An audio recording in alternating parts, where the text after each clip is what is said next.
It may seem like the new theme of every start to a video is making a coffee.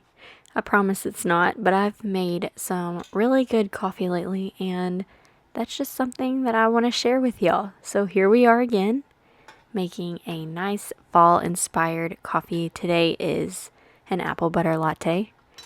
I'm actually making two. I made an iced and a hot version. I am usually a hot coffee person, even in summer, and I'm actually usually a black coffee kind of person, but I have been having so much fun with different syrups and flavors added to coffee, even just to my normal cup of coffee in the morning, adding a little bit of something to kind of add that fall flavor, or going all out like I am today with some form of a latte. So for the apple butter latte, I'm just adding apple butter, cream or milk. I'm adding a little bit of extra brown sugar. You don't have to. It does add quite a bit of extra sugar, but no more often than I have a coffee like this, I go ahead and add it. Some vanilla and a pinch of salt. For the hot coffee, I am adding this into a boiler pot on the stove and letting it get nice and bubbly and warm and frothy while I make my coffee. Now for the iced, I am just pouring milk over ice, and then in another mug I'm adding the hot coffee, or you could do shots of espresso if you want. The apple butter, the brown sugar, the salt, and the vanilla. I'm going to mix that up. For the hot, I do the opposite, and I pour the milk mixture into the hot coffee. And for the iced, I am pouring the hot coffee over the milk and ice. Do not worry, the recipe will be in the description if you cannot follow my line of thinking here. But I made up some homemade whipped cream with just a little bit of sugar and cream, and I'm adding that and some sprinkled cinnamon on top.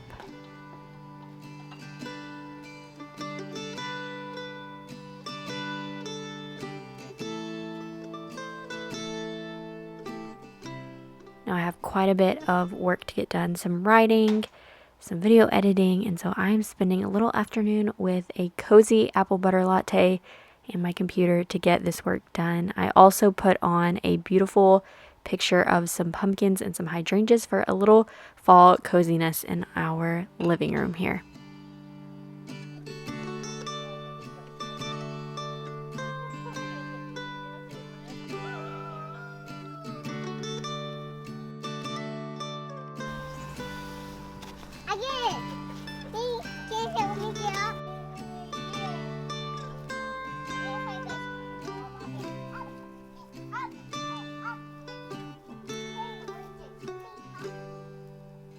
What was that?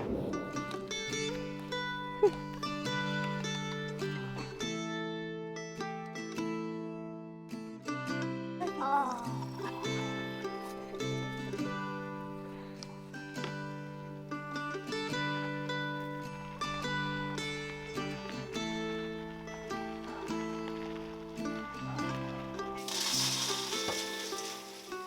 Now y'all know that I love making beans and cornbread for supper. I bought a special crock pot that I shared about in my last thrift and antique haul just for this reason. So we are getting some beans started. I do 1 part beans to 2 parts water. Throw it all in my little crock pot here and just keep a watch on it. Make sure it doesn't run out of water. For every cup of beans, I add a slice of ham or a slice of bacon. I just let it cook all day. And then I add salt and pepper at the end to taste. You do have to watch it, make sure it doesn't run out of water, but otherwise this is a set it and forget it. So we're getting that going this morning. And then I found a quilt at Walmart. Now this was kind of a splurge purchase. I don't like to do things like this often, but this was one of those things that I knew we could use almost year round. The only exception would probably be Christmas time, and obviously we could use it, but I will probably find something more Christmassier. But for now, pretty much every other season, I found a blue and white, light blue and white floral print quilt. Now for a mass-produced store-bought quilt, This is the softest one I've ever found. Normally they're really stiff if they're not handmade, and I have a lot of handmade quilts. This one is not, and I was so happy. Now my family may think I'm crazy because we have so many, 1, handmade quilts in our family, but 2 quilters in our family and in our area where I can go and get quilts. But this was just one of those things. It was a fabric that I liked, and it was simple, and it will pair well with all of my handmade, homemade, quilts that I have. But I am putting that on the bed. It's one I can use year round, not fall. Like I've talked about, I'm looking for some fun fall bedding, but it is one that I can use all year round. And I like to just layer blankets or take layers away depending on the season. My husband is very warm natured. I am very cold all the time. So I like to add blankets, and then you'll see I folded up a heated blanket at the end of our bed that I use almost every night.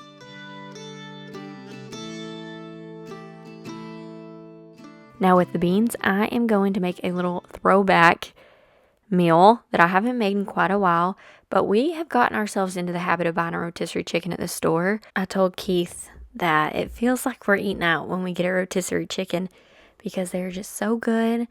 I am not the one having to cook it, and they just feel like something special. They have that crispy skin on the outside, but I remembered I used to make these all the time. It was cheap a couple years ago. Nowadays, nothing's cheap. It gets so many meals out of one batch cooking. So that's just what we're doing here. I am drizzling that chicken with a couple tablespoons of melted butter, and it kind of starts to stick to the chicken because the warm butter hits the cold bird, makes it stick. And then I am seasoning with a seasoning salt very well on that bird. You bake that at 475 for, I think I cooked this one for 2-ish hours. You don't want to overdo it where it dries it out, but you do want to get that skin crispy. Then pull it out and let it rest for 10 to 15 minutes to lock in all of the juices. Tonight I'm serving it with beans and cornbread. So for my cornbread, I think I've shared this recipe before, but it will be in the description. If not, I'm just adding my home milled cornmeal, equal parts cornmeal and flour, some baking powder, some salt. I add sugar into my cornbread. Some people do, some people don't. Do it to your liking. You can totally leave it out. And some buttermilk or milk, eggs, and melted butter. I am preheating some butter in my skillet here, and then mixing in the dry ingredients and the liquid ingredients, and then bake it for 20 to 25 minutes or until it gets golden on top, and serve that up with the beans and rotisserie chicken and some green beans for a very simple meal this evening.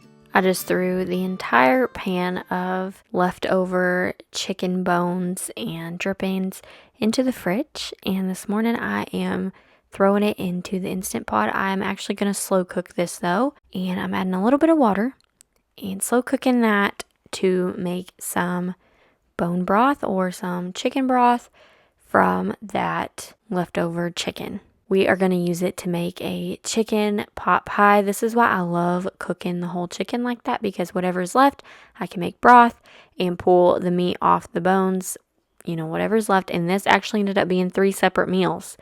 I ended up serving that chicken 3 times. But for the pot pie, I'm chopping carrots and potatoes and throwing them in a skillet with some butter. And I'm just cooking those until they start to soften.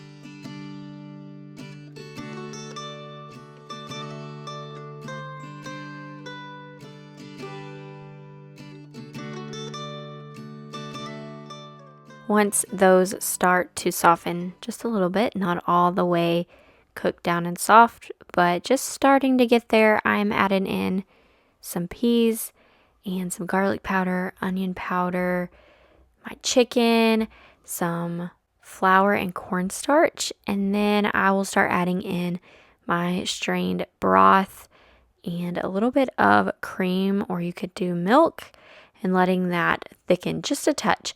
I actually kind of stepped away from this for a minute and it cooked a little bit longer than I would have liked, so it's a little bit thicker. You actually want it a little bit runnier than what you're seeing here, but that's okay. And today, y'all, we are not making pie crust. I normally am a big fan of making my own pie crust, but today we are using store-bought. They're really good, and so no, it is not the healthiest. It is not the most from scratch, but here we are. We're going to do it anyway. I have a couple of these in the freezer.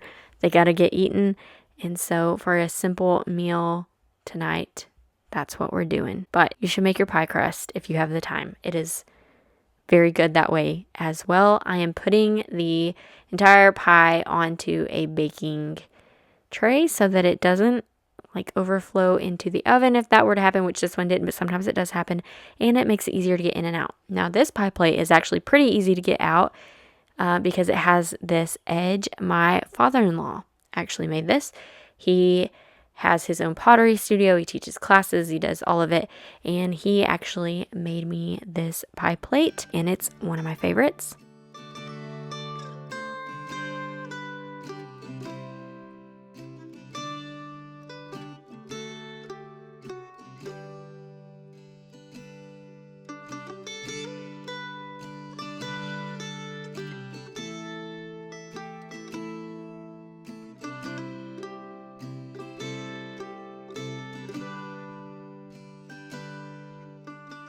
Now off to the farmhouse we go. I haven't shown a lot of work on our farmhouse in a while. We kind of stalled for just a little bit, and now we are back at it. Things are moving quick, and so I'm hoping I can share more about our farmhouse build with you all. We just got our doors put in, and this week our windows are coming.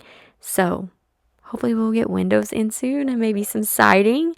And this place will really start to come together and start looking more like the farmhouse that I know one day it will be. Either way, every time we add something, I will take you along. I love to document anything like that we're doing. That's why I share so much of the farm and the kids, because I just love to document it. I have kind of put off decorating this front porch for fall, and that's mainly because the weather has just been crazy. We'll have colder days, and then the next day will be 90 degrees, 95 degrees. That is just Arkansas, and honestly, I'm kind of used to it. Arkansas is known for having weather like that, where it jumps from day to day. It could be snowing today, and then tomorrow it could be 100 degrees in the middle of January. You just never know. So I have put it off because I didn't want to put pumpkins out here just to fry. Our house is turned like towards the sun, where in the mornings it comes up and goes over the house. So then when it's hot in the afternoon, it just hits this front porch and it fries everything. So I can't always keep a ton of plants out here, and I've waited to put mums or pumpkins out here for that reason. Our farmhouse, we actually turned the other way so that this wouldn't happen, but nonetheless, I'm bringing in some mums. I bought a smaller one, and then I did splurge on this giant Better Homes and Gardens one. Man, Better Homes and Gardens gets me every time. The quilt this week, the giant mum. I'm telling you, Better Homes and Gardens, they always, and it's at Walmart. The fabric line that they have is just amazing. Everything. I just love it. And it's at Walmart, so it's easy to get. And so they had mums. So I only got one big one because they were kind of expensive. But I'm putting that in my big crock here. That is a crock passed down through my family. Both of those are actually. And then I am just going to put pumpkins all around for a simple porch.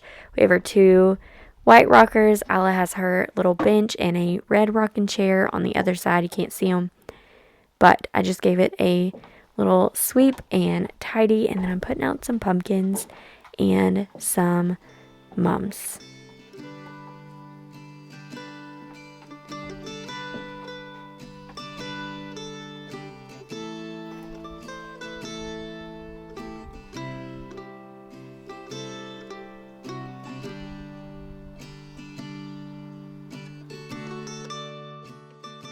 I hope that you enjoyed coming along with me this week for some yummy food and some fall decorating, and I hope to see you again next week. Thanks for stopping by.